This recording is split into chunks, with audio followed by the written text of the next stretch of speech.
Hello students, welcome again. Next we'll come to the next topic, that is dysentery. Dysentery is an intestinal infection that you can get if you eat food that has been prepared by someone who has got the illness. मतलब ये waterborne disease dysentery तब हो सकती है जब आप ऐसा खाना खा सकते हैं जो ऑलरेडी अफेक्टेड पर्सन ने बनाया होगा। और अब ये जो डायसेंट्री होता है इसका मेन एक ही सिम्टम रहता है, that is a bloody diarrhoea और you can say mucus in the diarrhoea.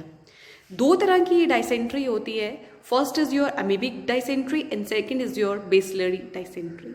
Now see the difference. Amoebic dysentery, this is caused by parasite Ent amoeba histolytica, and the bacillary other one, bacillary dysentery, this is caused by the bacteria Shigella, and this type of dysentery is called as shigellosis. अब जो एंट amoeba histolytica cause करता है amoebic dysentery, ये किसको हो सकती है? This can be get if someone travels to a tropical location which has a very poor sanitation, जिसका sanitation बहुत poor हो, उस जगह में आपको ये इस तरह की डिसेंट्री मिल सकती है। बाकी जो दूसरी है बेसिलरी डायसेंट्री, ये कहाँ से मिलती है? ये ज़्यादातर एक ही बैक्टीरिया है शिगेला, वहाँ से मिल सकती है। एंड आपको पता है वाटरबॉर्न डिजीजेस के मेन कारण क्या हैं, और बैक्टीरियल डायसेंट्री के भी कारण वही रहेंगे। ट्रांसमिशन इसका वही है, मैंने अभी आप लोगों को बताया कि अगर किसी ने खाना आपका बनाया है और वो ऑलरेडी पर्सन अफेक्टेड था, तो वो पर्सन से उस खाने से वो ट्रांसमिट कर सकता है अगर उसने अपने हैंड वॉश नहीं किए हैं प्रॉपरली, या फिर अगर आपने कोई ऐसी जगह को टच किया है जहाँ पे उस डायसेंट्री का जो बैक्टीरिया या पैरासाइट है लोकेटेड था, जैसे कि टॉयलेट हैंडलर्स, सिंक, या फिर कोई पर्सन अगर स्विम करता है कंटामिनेटेड वाटर में जैसे कि लेक्स, कोई पूल्स, उनको भी ये तरह की डायसेंट्री हो सकती है। अब इंक्यूबेशन की पीरियड की बात करूं तो इस तरह की डायसेंट्री में 1 to 3 days लगते हैं सिम्टम्स प्रोड्यूस होने में। सिम्टम्स क्या क्या रहेंगे?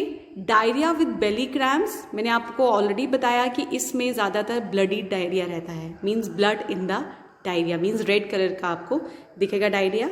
फीवर, नोजिया, वॉमिटिंग, ब्लड या फिर म्यूकस रहेगा डायरिया में।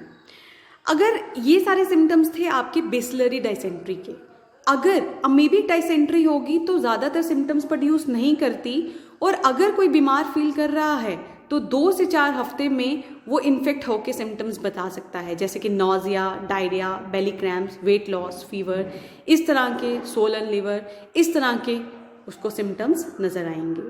और अगर डायग्नोसिस की बात करूँ तो डायग्नोसिस में ये सेम रहेगा जैसे कि हमने कॉलरा में पढ़ा था।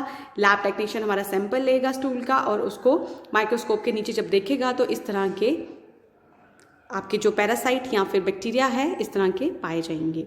और ट्रीटमेंट की बात करूँ तो ट्रीटमेंट में भी सेम रहेगा, ओरल रिहाइड्रेशन थेरेपी ही स्टार्ट की जाएगी जो कि आपकी कॉलरा में भी थी। वाटरबॉर्न डिजीज़ में, बैक्टीरियल डिजीज़ में खासकर यही दी जाती है, या फिर अगर बहुत ज़्यादा डायरिया है तो आईवी फ्लूइड रिप्लेसमेंट की ज़रूरत भी हो सकती है। और अमीबिक डायसेंट्री में हम एंटी माइक्रोबियल ड्रग्स भी देते हैं जैसे कि metronidazole. So this is all about your dysentery.